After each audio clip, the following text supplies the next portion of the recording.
Olá, caros amigos do Instituto Newton Sebraga, religiosamente sexta-feira, só que essa sexta-feira aqui é meio que feriado, então nós vamos ter um papo light, nós trouxemos aqui na nossa sala virtual o nosso querido Mário Pinheiro. Eu e o Newton conhecemos o Mário desde o milênio passado, ele foi um grande colaborador com as revistas de eletrônica, ele tem uma escola muito conhecida de eletrônica chamada CTA Eletrônica, vou apresentar aqui na tela, e hoje vamos falar sobre válvulas, transistores, continuando um papo que o Newton abriu com o Mário, direto do canal dele na segunda-feira. Então, se você não assistiu, é só seguir aqui, tem links da CTA Eletrônica aqui embaixo. Você assiste a primeira parte, digamos assim, onde o Mário entrevistou o Newton Sebraga, bateram um papo gostoso, e agora é a nossa vez, e vamos continuar falando da história, do passo a passo, como a eletrônica veio se formando aqui no Brasil, tá? Então, sem mais delongas, vou chamar o nosso querido mestre Newton Sebraga. Tudo bom, Newton? Tudo bem, certo? Boa tarde a todos. Aqui estou eu novamente com a nossa live de sexta-feira. Sexta-feira é um pouquinho diferente, porque nós estamos no meio de um feriado, né? No meio de um feriado prolongado, mas é até bom, porque muita gente ficou em casa e não está trabalhando, podem nos assistir hoje. E na live de hoje, como o Renato falou, nós convidamos o Mário Pinheiro, e é quase que uma continuação, nós vamos fazer o mesmo papo que eu tive na live que eu fiz essa semana com ele. No início da semana, nós conversamos um pouco sobre a eletrônica antiga, moderna, e até falamos um pouco da eletrônica do futuro, né? Que certamente abre a mente da gente, né? Eu gosto de acompanhar lá no passado o que os grandes da eletrônica no passado imaginavam que seria no futuro. E a gente vê que muitos deles acertaram, mas muitos deles também erraram, né? Tanto que aguardem aí na revista INCB, vai sair um artigo que eu preparei, em que eu consegui uma entrevista que foi realizada com grandes cientistas da eletrônica do ano de 1962. E lá eles discutiram entre si como seria a eletrônica de 2012, quer dizer, 10 anos atrás. Então, eles tentaram olhar 50 anos à frente da gente. E nós vimos que muitos acertaram, mas muitos erraram. Né? Logo, logo, eu também pretendo começar a fazer alguma coisa, fazer uma matéria, dizendo, certo? Explicando como eu acho que vai ser a eletrônica daqui 50 anos. Já prepararam para pensar nisso? Né? Está cada vez mais difícil a gente pensar em eletrônica do futuro, porque as coisas mudam muito rápido. No passado era um pouquinho mais fácil, porque as mudanças eram mais lentas, dava para a gente perceber as tendências, né? E a gente que viveu todas essas épocas, né, lá no passado, certo, de dezenas de anos atrás, né, a gente hoje sabe como que a eletrônica evolui. Então, nada melhor do que eu conversar com isso com uma outra pessoa que conviveu comigo lá no passado, né, desde certo? Não digo 50 anos atrás, mas quase, né? Certo? Que é o Mário Pinheiro, né? Que é lá do tempo da editora Saber, da revista Saber Eletrônica, do século passado ainda, onde ele mantinha uma sessão sensacional na revista, em que ele falava de reparação, né? Mas ele falava de reparação exatamente do mesmo modo como eu falava de montagens. A gente fazia as montagens, fazia os artigos, sem a necessidade de ter um apelo teórico usando a matemática. A gente era intuitivo, a gente trabalhava com conceitos, né? É lógico que eu fazia os projetos e, na maioria deles, eu usava a matemática porque realmente era necessário. Mas eu não passava para o leitor a necessidade de conhecer a matemática para montar o projeto. Da mesma forma, é o que o Mário faz ainda hoje, né, com a escola dele, a CTA, né, e fazia. Ele passava intuitivamente a maneira de você descobrir os defeitos dos aparelhos eletrônicos, né, e ele dava os argumentos baseados na matemática, mas o leitor não, o seu aluno não precisava conhecer a matemática porque ele era intuitivo. É algo muito interessante. Sem mais delongas, eu peço para o Renato convidar o nosso convidado a entrar na sala. Então, perfeito, Newton. Vou chamar aqui o nosso querido Mário Pinheiro. Tudo bom, Mário? Saudações, Renato, saudações, meu querido Newton, grande mestre Newton. Então, realmente estamos aí para continuação, né, do que nós começamos na segunda, de uma forma muito interessante, né? E vamos ver o que sai no dia de hoje, o que sai aí nessa live de curiosidades da eletrônica, né? Só tem aqui a exaltar aí esse trabalho do Newton desde a década de 60. Olha só, eu só comecei a estudar eletrônica em 73, depois eu fui me especializando, né, estudando, fiz curso técnico, estudei no IUB, mas a grande formação de ensino eu tive com as revistas mesmo do Newton. Na década de 70 até a década de 80, foi montando muita coisa. Então, foi maravilhoso, foi uma experiência maravilhosa. E aí, depois, eu me tornei profissional em 80, né? Mas deixa o Newton aí, eu não sei o que vocês vão perguntar, mas vamos lá. Não, vamos conversar, vamos por partes. Primeira pergunta que eu gostaria de fazer a ti, Mário, foi assim: você lembra qual foi o primeiro artigo ou o primeiro momento que você começou a atuar ou conheceu a gente na Editora Saber? Deixa eu ver. O primeiro artigo, na verdade, eu cheguei a montar muitas coisas, mas muitas mesmo. Agora, o primeiro artigo eu não lembro se foi realmente o Scorpion. O Scorpion saiu em que ano, Newton? Você lembra? O Scorpion parece que foi em 80, um pouquinho antes, né? É um pouquinho, certeza que é um pouquinho antes, que em 79 eu produzi dezenas e dezenas de Scorpion. Eu acho que foi em 79. Na realidade, o primeiro microtransmissor que nós publicamos foi lá em 76, pouquinho no final de 76 ou 77, anos foi, que foi o microtransmissor FM que a gente deu a plaquinha na capa da revista. Isso. Aí passou um certo tempo e ele fez muito sucesso. Ele continuava vendendo o kit lá pela empresa bastante, né? E eu falei para eles que a gente poderia atualizar as versões, né? E aí a versão seguinte, né, foi justamente o Scorpion, em que a gente não deu a plaquinha na revista, mas fez o kit, né? E o kit incluía a caixinha metálica, né? Aquela caixinha preta, eu tenho até hoje um montado aqui, né? Ainda funcionando, né? Uma caixinha preta de metal, né? E tinha aí como aperfeiçoamento, ele tinha o microfone de eletreto, porque na primeira versão nossa, que era lá o microtransmissor de FM, ele era um microfone de cristal. Era um foninho de cristal desses de ouvido, que até hoje vende, era muito popular na época, era baratinho e vendia em tudo quanto era lugar. E os microfones eram caros. Então eu parti para essa solução, usar um fone de ouvido como um microfone. Já na versão do Scorpion, já apareceu, né, o microfone de eletreto. O que está pitando aqui é a minha câmera que está carregando, avisando que está carregado. Certo? Mas eu já vou desligar assim que você entrar aí na tela.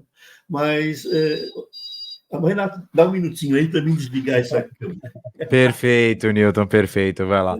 Eu lembro de você, Mário, eu trabalhava, né, o pessoal me chamava de oráculo porque eu ficava lá dentro do aquário, e eu me lembro dos seus artigos, eu lia os seus artigos, gostava muito, né, falava assim, pô, Mário, e aí eu me lembro logo do surgimento da CTA, sabe, eu falei assim, nossa, chegou o que faltava, porque nós tínhamos muitos cursos à distância, né, que eram feitos com aqueles livros do Instituto Universal e tudo mais. Mas quando você veio com a Escola CTA, eu achei muito bacana. Eu falei, olha, aqui perto, que era perto da editora, né?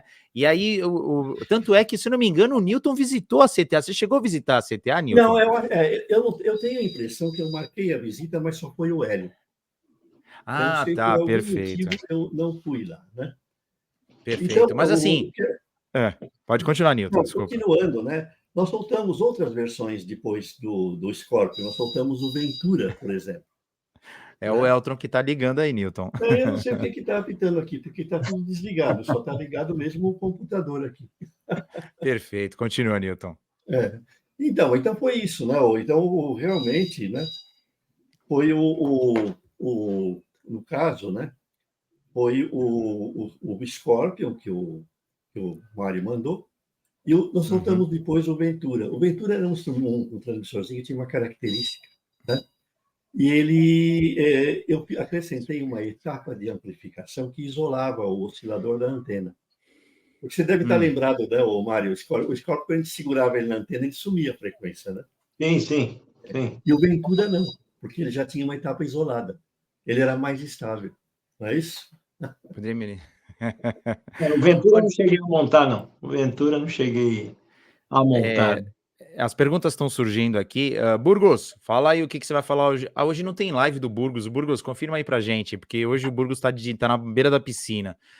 Você acredita, Mário, que nós tentamos relançar o Scorpion hoje, esse ano, mas infelizmente, por normas da Anatel, nós tivemos que parar o processo. Sério? Porque precisa de homologação, aquela coisa toda, compreendo, né? E estamos agora aqui quebrando a cabeça com usar outros kits para ensino, desde que não seja o Scorpion. Né, uma pena, porque assim como eu, assim como você, né, a gente começamos com o Scorpion, começamos com o microtransmissor de FM, né, mas vamos lá, Mário, gostaria que você comentasse sobre a sua escola, sobre a CTA Eletrônica, quem da nossa turma aqui não conhece, como é que a CTA trabalha, como é que funciona, como começou e o que ela tem para oferecer hoje, só para o pessoal aproveitar o gancho. Tá, vamos lá. A CTA, na verdade, eu me formei técnico, e aí, esse aí é o site, né? Então, eu me formei técnico no final de 79 e comecei já a trabalhar no início de 80. Só que eu fui para a parte de manutenção.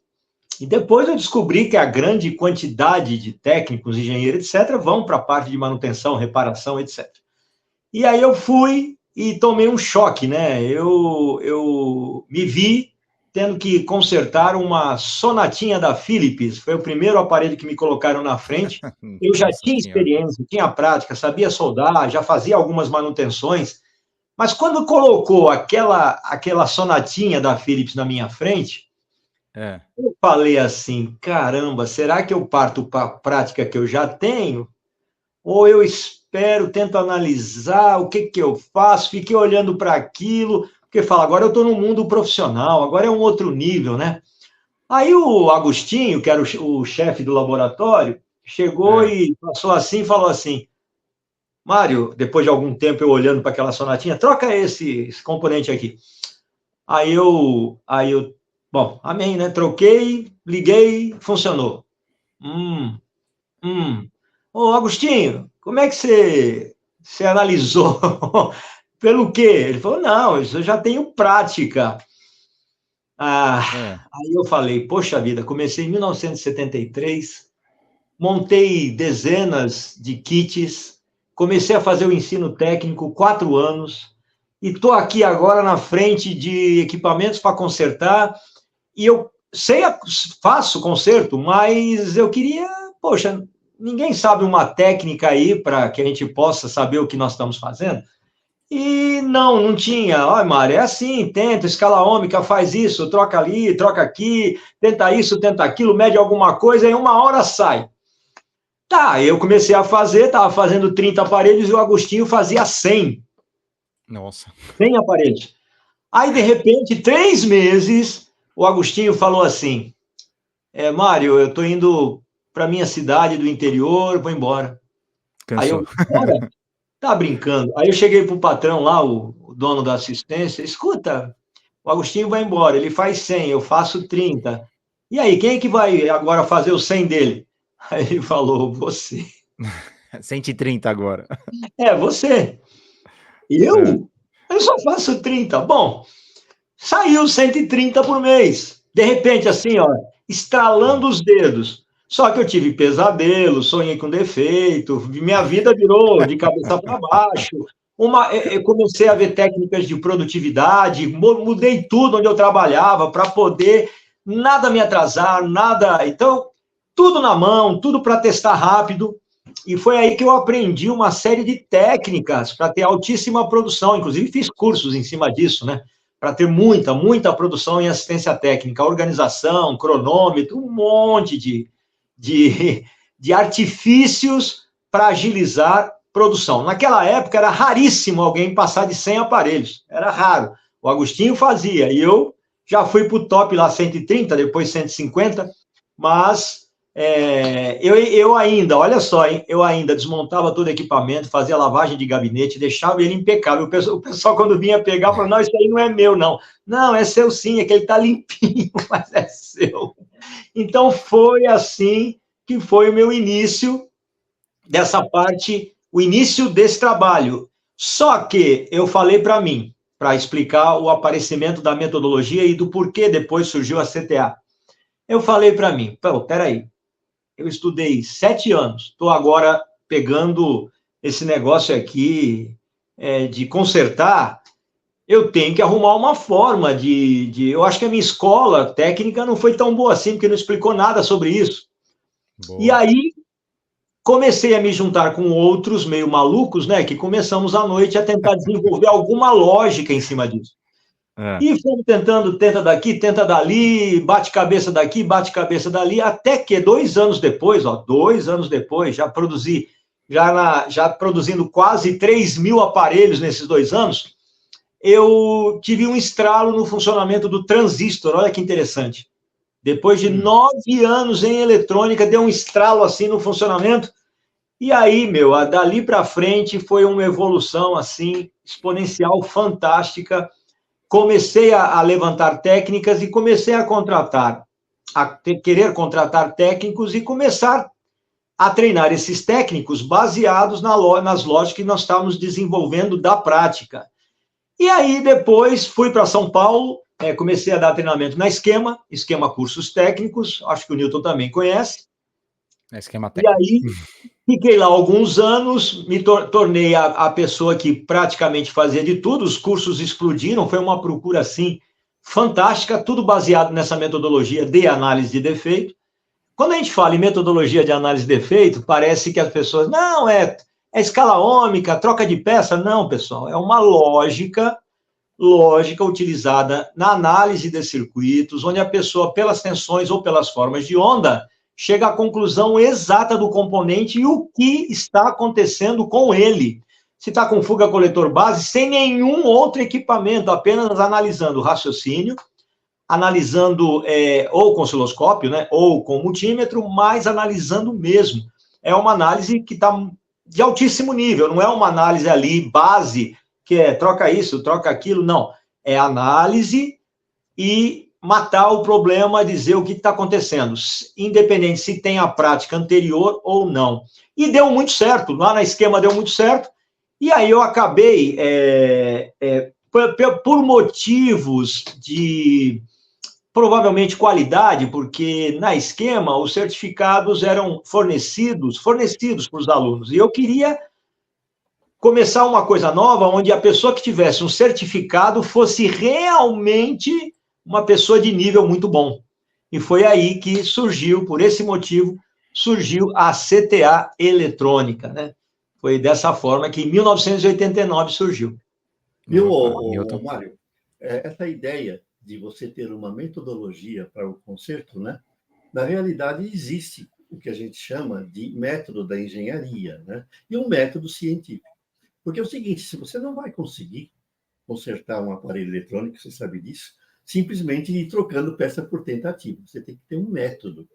Da mesma modo, se pifa o teu carro, né, você tem que ter um método para encontrar o motivo pelo qual ele pifou. Isso é válido em qualquer parte, né? O médico, ele também tem um método para ele descobrir o que o paciente tem, né? Ele vai conversar com o paciente para ver o que ele sente e depois pode recomendar, eventualmente, uma série de exames. Então, existe aí um procedimento sempre baseado na lógica, né? Então, as escolas de engenharia, elas ensinam o método científico. E as escolas que formam, por exemplo, pesquisadores, né, os bacharéis, né, física, biologia, matemática, né, elas ensinam o método científico. Eles têm semelhanças, mas não são iguais, né? A maneira como um engenheiro aborda um problema é diferente da que um matemático aborda. E, às vezes, por exemplo, o próprio técnico, às vezes, ele também tem um método próprio, que ele combina os dois. É por isso que a gente tem hoje esse tipo de problema. Você pode pegar uma placa, um aparelho que pifou, e você põe na mão do engenheiro, ele não vai conseguir consertar em menos de um ano. E você vai bater o olho lá, fazer uma série de medidões e vai consertar na hora. Porque ele não foi preparado para isso. Certo? Ele não foi preparado, né? Então, esse método que a gente... eu ensinei, a gente fazia aquelas fichas de reparação, a gente tinha aquele método de você fazer a reparação pela análise da imagem, né? Certo? E que você tanto usa aí com uma imagem, medir tensão, verificar se o som e a imagem estão corretos, o que acontece com a imagem, e dali você parte para o diagnóstico, e é intuitivo isso. Se você tem o procedimento, você chega lá, né? Então, veja que é aí que a gente chega numa coisa importante, que já vou passar a palavra para o Renato. É que a gente, certo? A gente faz o que a gente chama, né, de método empírico, né? O método empírico é aquele que você se baseia na intuição. Você não baseia-se na matemática, não baseia-se em cálculo, não baseia-se em experiências, em nada. Você vai numa experiência que você tem, que você sabe que daquele jeito funciona ou que é daquele jeito, porque no passado você pegou casos semelhantes ou porque você sabe, né, que se o transistor tem uma tensão de base, certo? Muito diferente da tensão de emissor, para dar uma diferença maior que os 0,6 volts que a gente espera no silício, você sabe que aquele componente está com problema, né? Então, a gente sabe onde vai já, não é? Esse é o mérito do método que você desenvolveu. Ô Newton, eu só queria deixar, tá uma chuva tremenda aqui, onde eu moro. Se cair a internet, vocês seguram aí, tá? Vocês ouviram o estalo que estava dando aqui o bip, né? Você sabe o que era? Agora eu descobri. Era o meu no-break anunciando que não tem luz aqui. Nossa, segura aí, Newton. Se a live cair, a gente segura. Então eu estou sem luz também aqui já. Eu já estou sem luz. Felizmente, eu estou com a internet e uma das fases aqui do apartamento está funcionando, que é a da iluminação. Mas eu estou aqui sem luz. Então, aqueles bips que estavam dando agora mesmo, que eu estava tentando descobrir o que era o meu no-break avisando que ele já ia desligar aqui. Perfeito. Então, se cair a internet, foi. Então, caso eu suma antes, não se preocupe, né? Certo? Eu Idem. não fui abduzido, né? Nem passei para outra dimensão. Idem, Newton, idem. Tá piscando aqui a energia, estão me ouvindo? Tá, aqui também então, perfeito. Viu? Nossa, que bizarro. A energia caiu, eu tô aqui também. É o seguinte, uma coisa que eu admiro muito, eu vou falar do Burgos, do Alexandre Zanari, do Mário Pinheiro, eles têm uma visão para achar defeito surreal. Eles conseguem parar na placa, vou falar dos três juntos, tá? A mente deles adentra nas trilhas, que eles sabem o ponto exato. Eu, no caso, eu paro em frente a uma placa, eu vejo, nossa, que mundo perdido é esse? Mas eu fico admirado. Como eles conseguem analisar, eles dividem as placas de certa forma e conseguem pegar essas informações. Mário, vou jogar a bola para você. Hoje em dia, quando você traz o técnico, você tem aquela visão de olhar para a pessoa e falar assim, esse cara é um técnico de manutenção ou não? Você consegue ter essa percepção ou não? Como é que funciona isso? Vamos lá, tem dois tipos de técnicos de manutenção. Tem aquele técnico que é altamente produtivo, tem pouca teoria e trabalha no modo empírico do varredura. Varredura. Na verdade, é assim. Se ele tem macetes, ele usa o macete rapidamente, conserta, faz muito equipamento. Se ele não tem macete, ou ele corre no YouTube, vê se tem alguma dica, ou então ele começa a fazer o que se chama de varredura. Bom, pode ser esses capacitores, pode ser alguma parte aqui de resistores, pode ser o circuito integrado, pode ser, e vai trocando. Newton, nós vamos ter que assumir que o Renato ali, já apagou a luz, congelou. Não, aqui a minha piscou também, viu? Mas tudo bem, ele está em São Caetano, deve estar caindo o mundo lá. Mas tudo bem, estamos aqui ainda em funcionamento. Se acontecer alguma coisa, aí você me fala, porque para mim aqui está tudo funcionando bem por enquanto. Renato, então, ele faz, esse técnico altamente prático, ele faz por uma lógica prática. Bom, os capacitores eletrolíticos incham, dão muito defeito, depois tem capacitor cerâmico que dá muita fuga, depois pode ter fuga na placa, nos componentes no SMD, fuguinha, quer dizer, colas, né, que acabam dando condução, pode ser o circuito integrado, pode ser. Muito pode ser, mas ele vai consertando. Claro que encosta uns 10% dos equipamentos, e esses 10% de equipamentos encostados, que nessa varredura ele não conseguiu matar o problema, ele acaba tendo que encostar, e aí ele começa a ter 10% de dor de cabeça de cliente por mês. E aí, fixo acumulado, fica uma quantidade enorme, é uma dor de cabeça muito grande. Então, esses são a maioria, esses técnicos que trabalham dessa forma, analisando dessa forma. E existem técnicos que passaram pelo Newton, né? Passaram ou pela CTA, ou pelo Burgos, ou por outros, e aí já tem uma base onde ele consegue analisar. Alguns vão analisar por tensões, alguns vão bem além, que consegue interpretar formas de onda de osciloscópios, porque o problema não é colocar a forma de onda na tela, e sim a interpretação das formas de onda, e esse já é outro nível, esse já se encontra entre os 10% lá de técnicos. O mercado precisa de 10% de analistas? Não, precisa de mais. Eu sei disso porque as empresas me procuram, falam que estão tendo dificuldade, está realmente muito complicado, mas as empresas precisam de cada vez técnicos com um nível melhor. Não no todo, porque as pessoas confundem. Todos precisam ter um nível melhor? Melhor? Não. Porque uma parte vai para o campo, tirar equipamentos lá, trocar placas, etc., e aí sim, o pessoal que está em laboratório precisa realmente ter um nível melhor. E aí, esse nível melhor é passado de uma forma onde há análise de defeito, junto com teoria, e de uma forma que se use uma lógica diferenciada mesmo, né? Para que se chegue nos resultados com lógica e rápido. Certo, senhor Nilton? Bom, sumiu o Renato, então eu continuo, ainda bem que eu estou aqui como apresentador, né? Realmente, aqui está ficando preto o céu, está escuro lá fora. O meu no break aqui já deu sinal que na fase que alimenta o computador não tem energia, mas na fase que ilumina aqui, olha, está pitando aqui o meu no break, ele já está caindo de novo aqui, certo? Porque está dando falhas de energia aqui, né? Deixa eu fazer, vamos aproveitar nessa análise de defeito que você está falando, Nilton. O seu no break, ele tem baterias externas? Não, ele só tem a bateria dele.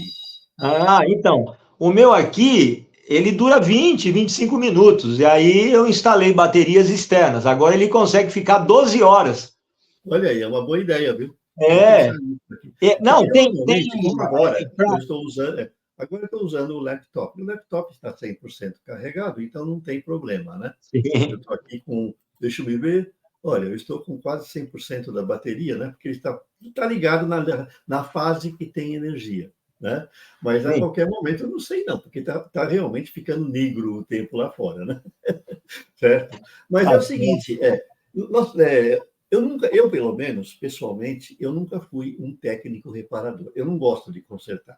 Se quebra alguma coisa aqui em casa, não sou eu que abro, eu mando para o técnico, entende?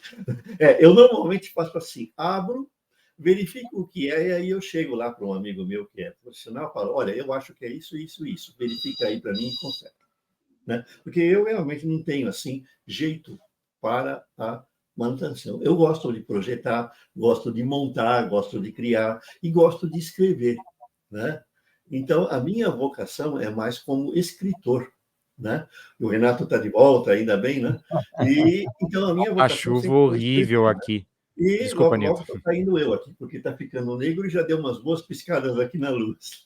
Não, sério, teve telhado aqui que está voando. O negócio está feio aqui. Está muito ruim aqui o tempo, né? Mas é isso, né? Então, vamos lá. Então, Mário, eu me lembro que você fazia com a gente na Saber, justamente falando de tudo isso, você ensinava o pessoal a fazer diagnósticos de montagem. Naquele tempo, a gente tinha muito a montagem com componente discreto, né, os transistores, eventualmente as válvulas, e os circuitos integrados ainda não eram como hoje, que reuniam todas as funções. O que mudou de lá para cá, Mário?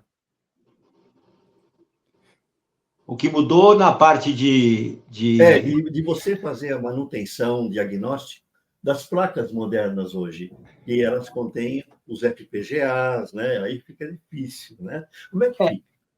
Então, hoje exige uma técnica apurada com equipamentos sofisticados, né? Vai de microscópio eletrônico para equipamentos de soldagem BGA, equipamentos de... Olha, é uma microeletrônica inacreditável. Eu estive no laboratório dos notebooks, tem lá, eles estão em Limeira, eu estive na empresa do Maurício Ressuti, que está em Osasco, todos eles trabalham com equipamentos importados, normalmente importados, para fazer todos esses trabalhos de substituição de componentes SMD e de microeletrônica. Não se enxerga de forma normal, praticamente não se enxerga mais, tem que realmente usar o microscópio eletrônico.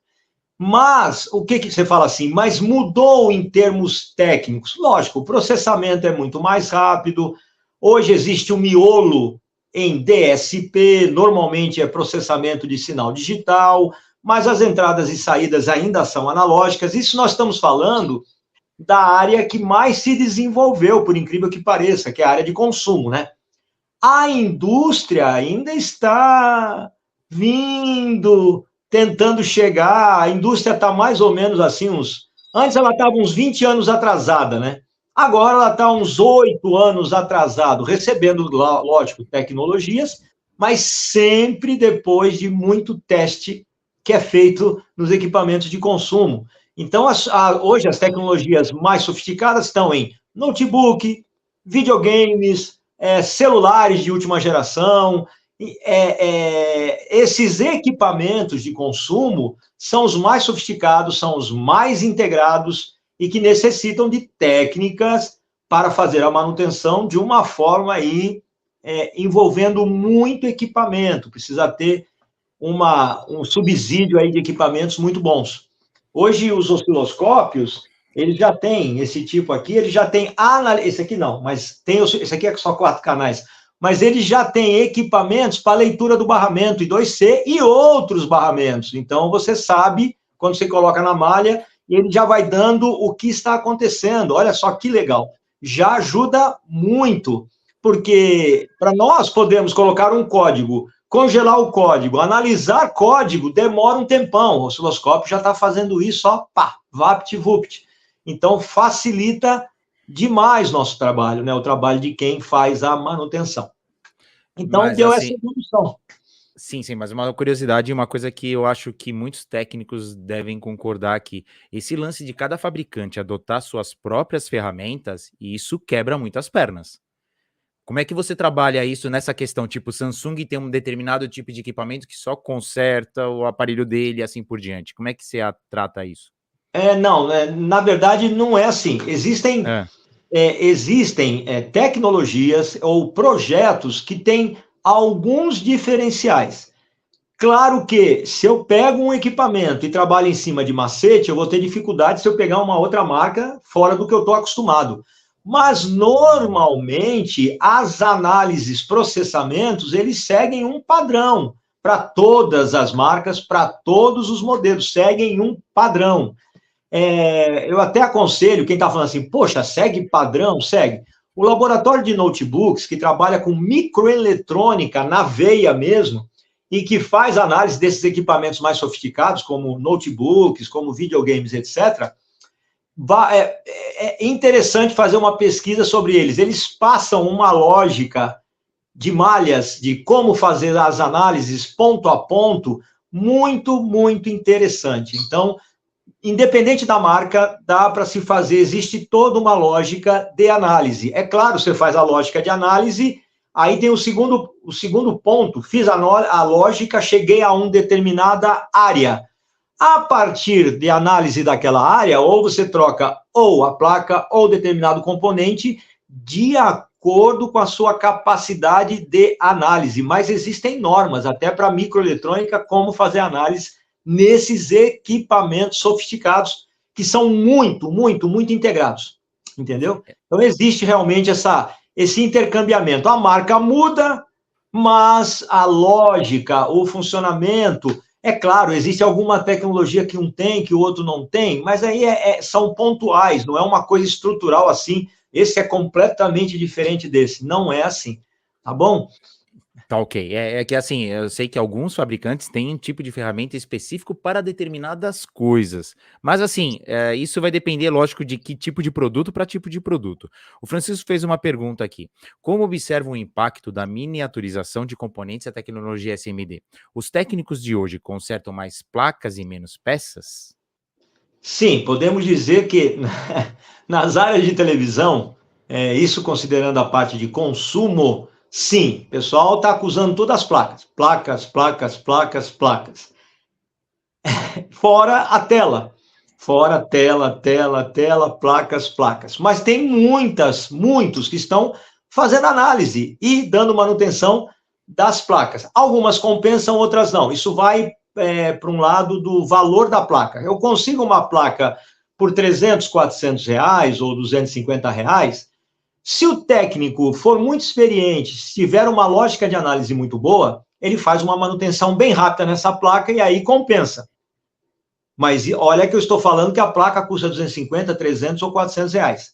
Aí ele fica entre trocar a placa e entre fazer uma análise e substituir um componente, um capacitor, um transistor ou até um BGA. Ah, BGA, será que compensa? Eu vou usar todo um processo aí para tirar, vai levar um tempo. Tudo tem que ser balanceado em relação a tempo.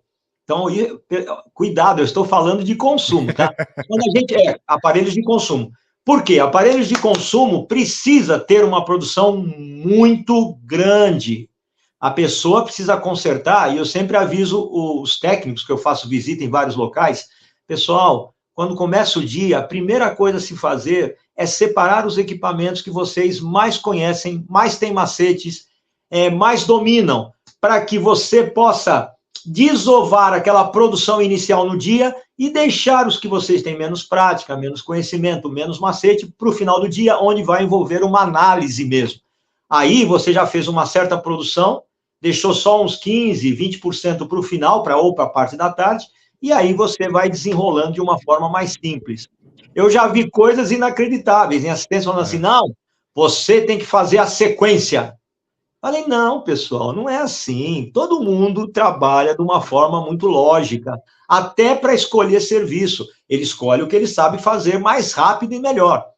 Agora, quando nós levamos isso para a área industrial, para a área de médico hospitalar, até para a área de automóveis, os valores das placas sobem demais. Aí vão para 5 mil, 10 mil, 20 mil, 100 mil. E aí é necessário realmente que se tenha uma análise. Ou se cria um gig, uma giga de testes para ligar a placa, fazer ela funcionar e fazer a análise. Porque como tem poucos macetes, ou a pessoa realmente sabe analisar, ou então ele vai ter que trocar a placa. O problema todo não é só trocar a placa ou o componente, Renato. Olha só que coisa interessante. É quando você define uma placa, você tem que ter uma certa certeza. Porque senão, às vezes na área industrial, você manda importar uma placa de 50 mil, a máquina fica parada, troca-se a placa e não é a placa. Certo. Então a pessoa, em qualquer situação, seja de placa, seja a nível de componente, troca de placa a nível de componente, tem que ter conhecimento, senão ele corre o risco de dançar no meio desse caminho, né? Ter problema. De trocar uma placa que não estava com defeito. Eu vou deixar aqui 2 exemplos que é conhecidos nossos aqui. O Ernesto da Decol, ele trabalha só com inverter, né? Só com ar-condicionado inverter. E ele é bom em arrumar placas. Tanto é que os próprios fabricantes vão atrás dele. Então ele se especializou tanto na placa inverter, tanto nos equipamentos inverter, que assim, os próprios fabricantes vão atrás dele para resolver problemas da fábrica, para você ver o nível que ele chegou. Porque ele se especializou, como você falou, no giga de teste, tá? Um outro caso foi um conhecido nosso que ele se especializou nos módulos automotivos. O cara é tão bom, mas o cara é tão bom. E assim, ele troca placas caríssimas e só troca um componente e ganha muito dinheiro fazendo isso. E ainda assim vale a pena você mandar o cara consertar, porque o módulo é tão caro que o preço que ele cobra vale a pena, entendeu? E ele se especializou. Isso é muito importante para todo mundo também. Tem placas que devem ser programadas também. Sim, tem o lance da programação da placa. Isso acontece Sim. muito também, Tem principalmente o firmware da placa que tem que ser atualizado. a pessoa, sim, às vezes você faz a manutenção e tem que atualizar o firmware, senão não funciona. Ou seja, tem que ter onde chegar nisso, para recolocar no componente para que realmente possa funcionar. E tem outro problema mais interessante ainda. As pessoas falam assim, não, Mário, analisar não tem esquema de nada. Eu falei, não, tem esquema de tudo. O problema é você chegar a ele. Você Sim. chegar ao esquema. Por que as empresas estão escondendo esquema? Não sei se elas estão escondendo esquema. As empresas chegaram à conclusão que são poucos técnicos que realmente analisam. Então, colocar um esquema fornecido aí no mercado é meio só para alguns gatos pingados que sabem analisar. Então, não, é para esconder as informações, mais ou menos, não tem, isso aí no mundo é muito mais aberto, fora do Brasil é muito mais aberto que aqui, o pessoal aqui está escondendo muita coisa. Mas, de qualquer forma, esses esquemas acabam aparecendo, e se a pessoa tiver um caminho certinho, aparece esquema de tudo. Só que aí a pessoa tem que ter uma base boa para poder analisar. Eu não sei se ele fez uma pergunta aí que eu não vi, mas no segundo aspecto, se não tem esquema, como é que eu analiso? A partir de datasheets. Os datasheets nos fornecem a base para eu poder fazer uma análise. Porque o fabricante do CI, do circuito integrado, seja BGA ou não, ele fornece, muitas vezes, toda uma esquematização, todo o esquema elétrico em torno do projeto que ele está fornecendo para o mercado. Pronto, a partir disso você consegue fazer análise. Super bacana. Porém, né, vamos falar, o cara que consegue achar o caminho certo, a mina de ouro, dentro dessas placas que não tem esquema, o cara tá fechado. E esse cara vai ter serviço a dar com pau, porque uma vez é só ele que faz, né?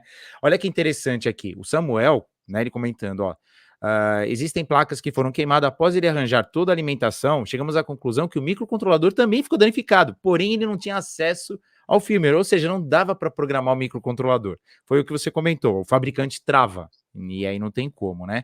Um caso icônico aqui do nosso Gasparetti. Oi, pode falar. Na verdade, a pessoa, além de ser técnico, ele tem que ter uma rede de amizades muito boas, realmente procurar as pessoas certas, procurar pagar por esse serviço para ter essas informações complementares, pagar, porque as pessoas não querem pagar, tem que pagar para ter as informações complementares, e aí sim ele tem acesso, ele cria uma rede de auxílio.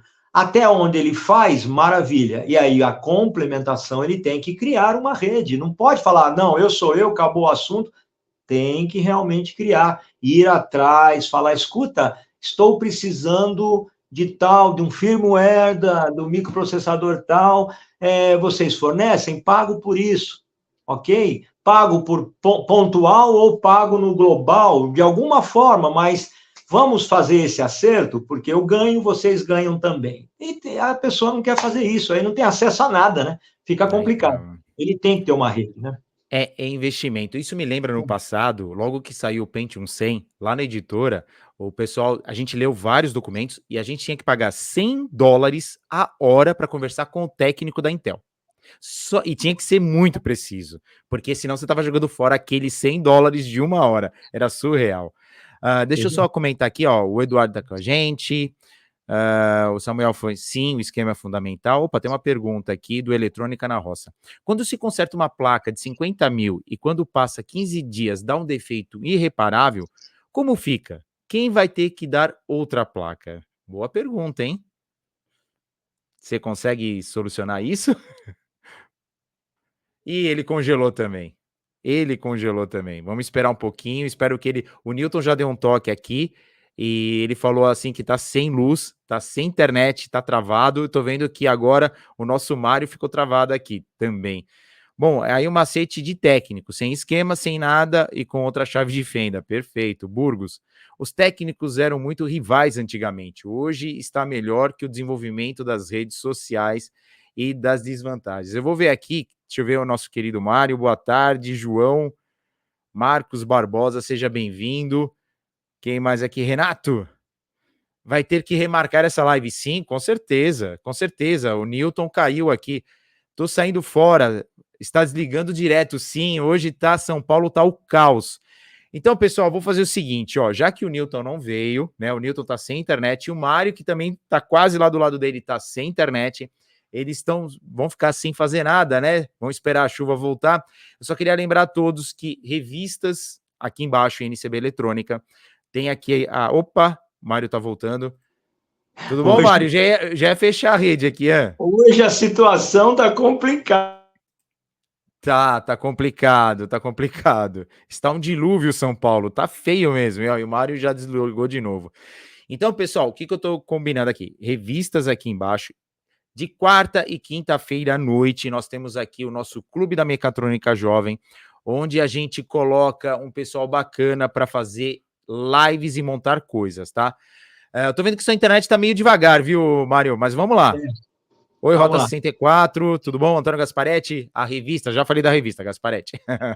Então, Mário, uma placa de 50 mil reais, vai para oficina, o cara conserta, só que quando a placa fica 15 dias, quebra de novo. Quem é responsável? Bom, vamos lá.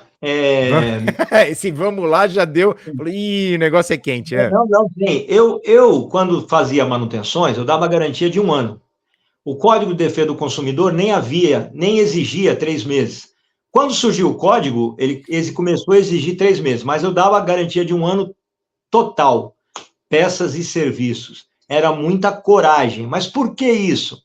Porque eu tinha segurança em análise de defeito. Tinha realmente muita segurança. E olha que só trabalhava com equipamentos sofisticados. Então, um dia foi muito engraçado, que chegou um único aparelho, um televisor Panasonic, e o consumidor falou assim, o dono do equipamento, escuta, isso aqui já passou por vários locais, outras autorizadas, falaram que vocês aqui arrumavam, mas ó, já passou por vários locais, vocês consertam? Mas é claro que consertamos. Olha, já passou por muitos locais, aqui, pode deixar que nós consertamos. E aí, porque além de assistência técnica, nós éramos também autorizados Panasonic, né? E aí o que aconteceu? Aí a pessoa falou assim, e se não consertar? Aí nós damos um novo para você, fique tranquilo. E aí analisamos, caramba, um defeito intermitente, maluco, fica doido. E vai nada. Passou um tempão, e tenta e nada. Passou mais um tempão, aí eu entrei em contato com a Panasonic, eu não entrava. Escuta, eu estou com equipamento aqui, com defeito tal. Quando eu falei tal, eles complementaram. Também faz isso, não é isso, Mário? Eu falei, exatamente, então vocês já sabem o componente? Aí eles falaram assim, não, tá tudo aqui parado, aqui na fábrica, aqui na central. Se você arrumar, você avisa a gente pra gente... Tá. Essa foi muito engraçada. Aí eu cheguei pro cliente e falou, e aí, Mário, o que a gente vai resolver? Vou comprar um equipamento novo para você. Foi a única vez que eu tive que dar um equipamento para um cliente, porque não houve solução. Inacreditável. Aquele ali ficou na história. Matou o produto. Muito engraçado.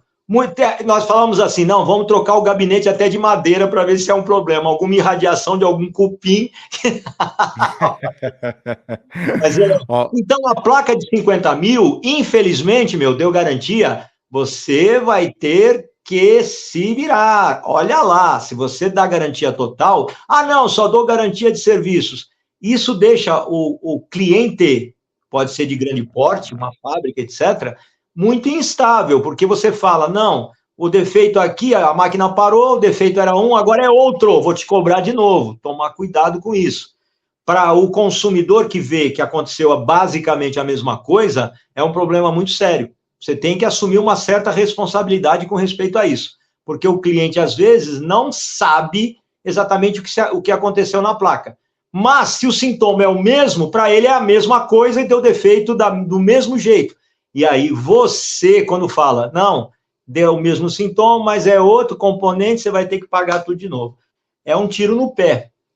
Tem que realmente pesar se compensa ou não. Quando a gente fala em placa de 50 mil, é porque a minha retirada da minha empresa é muito maior que isso. Então, é preferível assumir um prejuízo, mesmo alto, do que dar um tiro no pé e eu perder um cliente que me dá milhares de reais por mês. Então, tem que pensar bem nisso. Okay? É uma questão de bom senso, né, Mário? Seu nome tá nessa. Eu sempre costumo dizer, Renato, eu me coloco do outro lado do balcão, ou de outro lado do cliente, né? Opa, eu sento lá e falo, estou escutando isso. Eu ia gostar ou não do que eu estou escutando? Excelente. Então, é importantíssimo que se coloque do outro lado. Quem trabalha com serviço não é só serviço, tem o lado humano. Mensagem e recepção da mensagem. Coloque-se do outro lado. Verifica se você ia gostar do que você está falando. Então, é assim. Boa dica, excelente dica. Falando do técnico e do engenheiro, eu trabalhava na General Motors na década de 90 e teve um problema no módulo do Chevette, num carro novo que saiu e tudo mais. E os engenheiros se matando para achar um problema, E aí, lá na oficina, de repente, um cara que fez um curso técnico de elétrica automotiva chegou a me dar uma pedra de gelo. Falei, tá, o que você quer uma pedra de gelo? Não, para consertar um Chevette que tava com problema no módulo. Eu falei, parou, me explica essa história. E eu fui atrás do cara. Aí o cara colocou a pedra de gelo porque o módulo, a engenharia tinha colocado o módulo elétrico colado ao motor. Adivinha, esquentava. E o técnico, tendo todo esse conhecimento... Sério, Mário, eu chamei os engenheiros, falei, ó, vem cá todo mundo, ó, vem cá com seus diplomas. E mostrei o quanto o técnico sabia. E aí os engenheiros falaram, vamos ter que fazer um recall para chamar, para trocar esse módulo, né? E aí eu não sei quem aqui comentou, acho que foi o Samuel, que às vezes os fabricantes sabem do defeito, mas não comunicam às próprias autorizadas. Talvez com medo de vazar alguma informação. E vamos falar recentemente, não sei se você ficou a par não, do PlayStation 5, que deu um BO gigante, eles não falaram nada. Só que você mandava consertar, eles trocavam. Eles trocavam o videogame porque não tinha solução, né? E eu acho isso errado um pouco da parte das empresas. O técnico tem que descobrir, entre aspas, né? O que acontece. Você tem algum caso desse? Não precisa falar de fabricante, não. Não, tem casos que nós tivemos que mudar projetos de fábrica. Não foram muitos, mas aconteceram, que dava muito defeito muito recorrente, e aí com algumas mudanças bem simples, ou uma mudança, ou duas mudanças bem simples, se conseguia colocar o equipamento para rodar, não voltava mais, não dava aquela recorrência de defeito. Isso mudou o projeto da fábrica?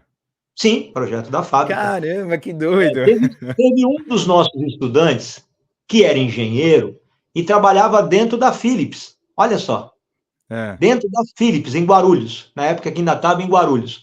Aí o que acontecia? Ele chegava da Holanda e ele tinha que climatizar, ele tinha um conhecimento muito bom, fazia uma série de mudanças no projeto que vinha da Holanda. Nossa, precisa conhecer muito, hein? Conhecia, esse conhecia muito mesmo. Perfeito. Ó, tem uma pergunta do João aqui. Além do datasheet e esquema, existe outro documento com mais informações de determinados componentes? Tipo, além do datasheet e do esquema, tem como buscar mais informações em outros lugares? Olha, boa pergunta. Tem uma série, na verdade, existem tecnologias, quando a pessoa domina o inglês, claro, ele capta o documento e dá até para fazer. Existem muitas universidades pelo mundo falando sobre determinados assuntos. Pelo mundo inteiro, inclusive Brasil. Santa Catarina é um centro fantástico de desenvolvimento e análise, hein, pessoal que fique ligado nisso, na Universidade de Santa Catarina. Então, mas pelo mundo existem uma série, além dos datasheets e esquemas, falam sobre o funcionamento de determinadas tecnologias de forma muito aprofundada. É questão de ter um pouquinho de paciência e ler, estudar. É claro, quando a gente fala isso, pessoal, pelo amor de Deus, vocês têm que ter uma base muito boa para se fazer o que nós estamos sugerindo. Até correr atrás de esquema e datasheets, precisa ter uma base muito boa. Senão é um monte de rabiscos que não te leva a lugar nenhum. Então tem que ver isso aí, tem que estar realmente procurando ter uma base fantástica. Eu gostaria até de complementar um pouco mais essa sua resposta, outros pontos que você consegue mais informação. Perfeito. Canais de influências como o Burgos, como o Mário, porque assim, é dicas atrás de Rodolfo, Wagner Rambo aqui no Instituto, participação de eventos, de novos lançamentos, ou seja, você vai num evento que eles vão falar de um produto que vai sair ano que vem, já se antecipa, sai correndo atrás da informação do que vai ser tendência ano que vem, entendeu? E aí eu vou aproveitar, fazer uma pergunta, Mário. A gente está com televisão, os rádios estão mudando, como o Newton falou, as coisas muito rápido.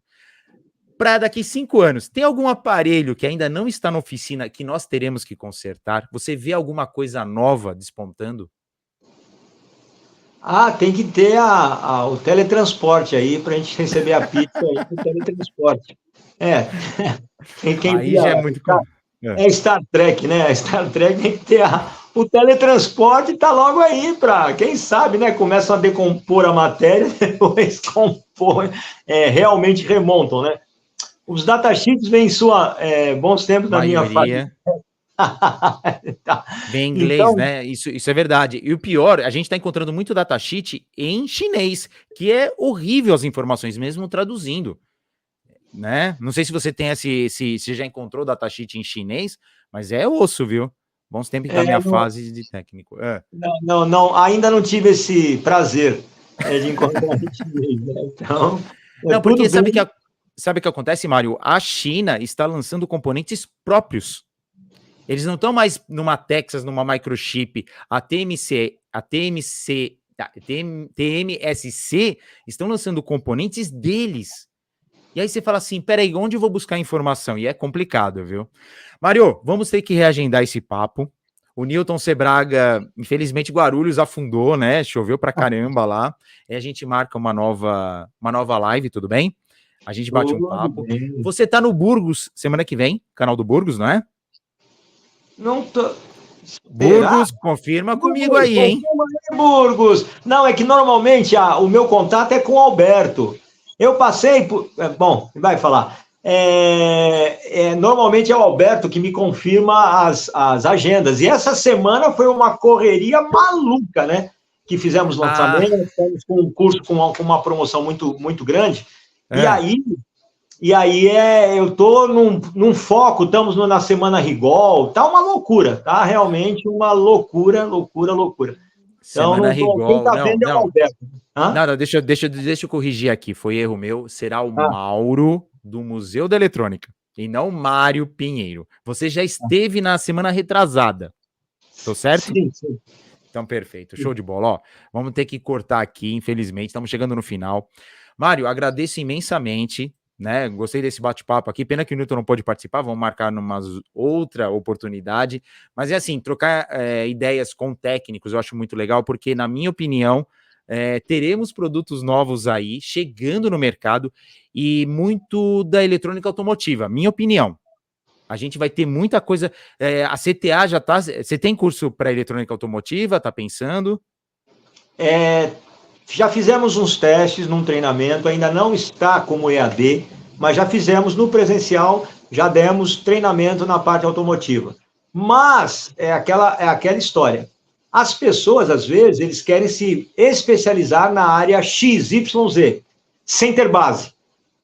Certo. E aí, sem ter base, sofrem demais, aí desenvolvem somente macetes e não técnicas de análise aprofundadas. Então, um conselho que eu dou a todos aí, procurem excelentes treinamentos que envolvam lógica de reparação, com base de eletrônica, mas com lógica de reparação, para que vocês possam estar preparados para encarar, seja a área de automotiva, a área de automação, a área médico-hospitalar, para fazer o telhado muito bem feito. Perfeito. Não, essa base que você faz de análise, né? A análise é importante. Eu falo, é olhar com os outros olhos, um olhar de técnico. É muito bacana isso mesmo. Ó, o Burgos está perguntando, é uma pergunta para você, Mário. Não é para mim, não. De alguma forma, você vai colaborar com a revista NCB? Tem esse desejo no coração. Vamos ver aí se vai dar, se vai sair, como é que isso aí vai sair. Eu até o final do ano, eu estou muito enrolado com muitos projetos, mas, nossa, trabalhar aí com vocês será algo fantástico, né? Muito, muito, muito bom. É um desejo muito grande. Não, conversa com o Gasparetti. Não, Gasparetti é o editor da revista, tá? Eu só tô aqui Mas perfeito. Tá certo. Mário, palavras finais, vamos encerrar a live aí, por favor. Queria agradecer demais a você, Renato, principalmente ao Newton, por estar aqui, por estar participando desse bate-papo aí da eletrônica, né? E também dizer para os técnicos que trabalham no Brasil, continuem no caminho que vocês estão, porque tem uns youtubers que são fantásticos, o pessoal vai a fundo mesmo, é uma coisa, o Brasil ele consegue, enquanto alguns países falam, não, manutenção, aqui o pessoal desenvolve cada técnica inacreditável, dá gosto de ver. Podemos não projetar, mas na área de deixar as coisas funcionando e técnicas para isso, o brasileiro é fantástico. Muito obrigado a todos vocês aí. Perfeito, obrigado a todos, pessoal. Desculpa aí a enchente que deu aqui em São Paulo, mas no fim deu tudo certo. Um abraço a todos e até semana que vem. Tchau, tchau.